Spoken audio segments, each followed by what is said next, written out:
Le transformateur, quand on met sa manteau là, pas nécessairement qu'il me fasse carré comme ça.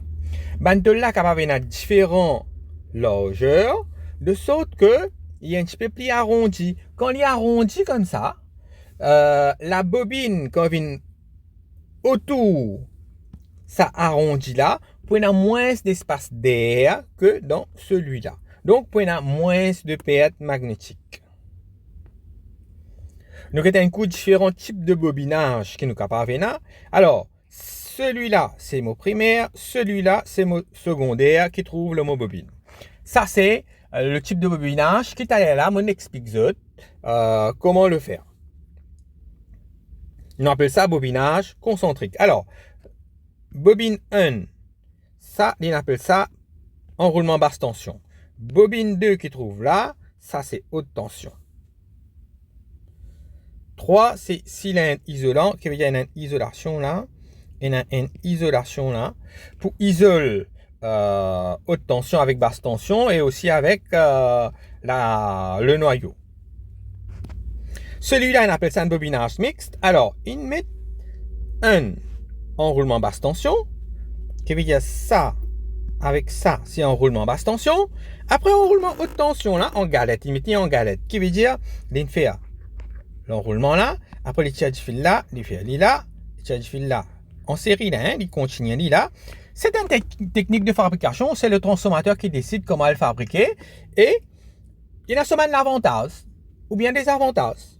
Et donc pour ça, il y a différentes techniques de fabrication. Le technique de fabrication, on a le primaire, il est là, donc la basse tension plutôt, basse tension là, après on continue là, après on continue là, après on continue là. Ensuite la haute tension, il est là, là et là. Donc après on a mot interminal.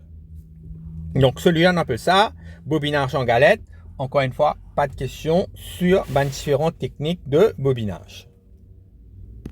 Alors pour le transformateur, le matériau employé, par exemple tôle au silicium, tôle à cristaux orientés, cela est important pour réduire les pertes par stérésis. Nous aussi besoin réduire les pertes par courant de Foucault. Pour ça, nous lamine le transformateur qui vient nous faire avec tôle. Et tôle là, il sont isolés en autres. Ça pour réduire courant de Foucault. Maintenant, qui veut dire un courant de Foucault? Quand on a un champ magnétique dans un conducteur, d'un tôle par exemple, plus intéressant c'est un tôle, on a un champ magnétique qui peut traverser, une ligne magnétique, pour produire autour de sa ligne magnétique là, si le champ magnétique est variable, pour un courant qui peut induire. Ce courant induit là, quand il circule dans la tôle, qui a une certaine résistance, il peut produire de la chaleur. Plus tôle là grand, plus surface là grand, plus chaleur là pour élever. Alors, qui nous peut faire? Nous prenons cette tôle là, nous fait plus métal là qui grand, qui massif, plus tu prends la chaleur. Alors, qu'est-ce qu'on fait? Au lieu de produire des gros courants, des gros courants comme ça, nous limitons à un bout de tôle là, un petit bout là. Un petit courant qui peut circuler, donc, nous réduire perte par courant de Foucault. Voilà ce qu'on appelle ça. Dans le transformateur, nous sommes capables d'avoir aussi un problème d'isolement. Qui veut dire la haute tension capable de le connecter avec la basse tension. La haute tension et la basse tension capable de connecter avec la carcasse qui a connecté avec la terre. Nous sommes capables d'un court-circuit à cause de ça. Donc, nous sommes capables de protéger le transformateur contre sa faute là. Par exemple, ici on dit, nous mettons un écran de sécurité qui est une spire reliée à la masse placée entre la haute tension et la basse tension pour empêcher la transmission d'un parasite. On a un parasite qui est capable de circuler entre la haute tension et la basse tension. Un petit courant est traversé entre haute tension et basse tension, même pas lié électriquement. Puisqu'il y a une grosse différence de potentiel, une grosse différence de tension, il n'y a pas un petit courant qui traverse. Alors là, il peut mettre un écran de sécurité. Je ne vais pas vous une question là. Protection, nous avons la protection contre surtension en cas de foudre, par exemple. Si un éclair, voilà, il tape sur le transformateur, nous avons un enroulement